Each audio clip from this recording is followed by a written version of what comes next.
Hi, Steady. So, another next-gen Ranger Raptor na naman tayo dito. So, ang story nitong next-gen Raptor na to is nag-walk-in lang si boss, then nakita niya may pila ng mga Raptor sa atin, nakita niya yung mga iba't ibang klase ng build.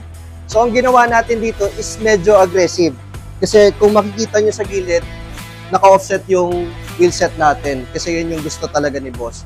So, isa-isahin natin yung mga kinabit namin dito. Unahin natin sa wheelset, guys.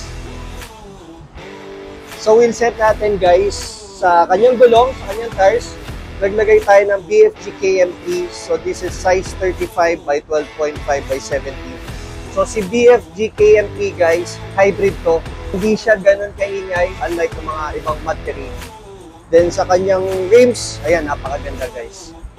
Fuel block, forged beadlock yan. So, kung makikita nyo, naka-beadlock yan. Advantage, guys, ng naka-beadlock is pwede tayong magbaba ng tire pressure kapag may off-roading tayo or may madaanan tayo sa overlanding natin na kailangan natin talagang magbaba ng hangin sa goma natin. Hindi kakalas yan, guys. So, beadlock yan. Then, makikita nyo, guys, kung Raptor na to is nakaangat ng 2 inch. Bakit so nakaangat ng 2 inch? Naglagay tayo ng king spring. So, yung king spring na nilagay natin is non-load. Kasi walang balak si client mag-bumper. Pero nag-uusap kami ni boss, biglang naisip niya rin na mag-bumper daw soon. So baka palitan natin to if ever na maglalagay tayo ng bumper. Yung magmamatch doon, yun yung tinatawag na progressive points. Then dito naman tayo sa likod. Sa likod, guys, naglagay tayo ng hammer lead. So yan, hammer lead. Manual lang yung nilagay natin. Hindi naman daw masyadong kailangan ni boss yung automatic. So, meron tayo niyan yung Max Series, yung pinakabago. So, yung sumunod doon, yung version 2, yung medyo makikita nyo nakapatong yung automatic lead niya. And meron to. Ito yung manual natin. Nagdagay pala tayo dito, guys, ng TRX exhaust. Nakita rin yan ni Bossing.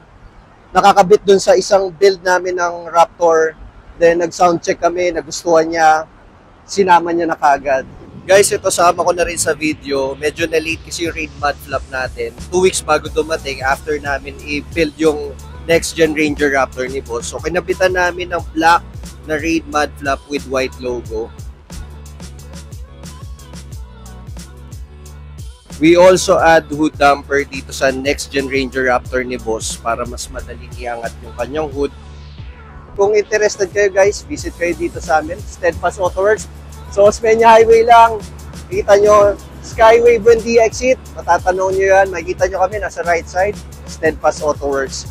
And, pwede kayo mag-message sa mga social media namin. Facebook, Instagram, TikTok. Panoorin nyo YouTube channel namin. Thank you.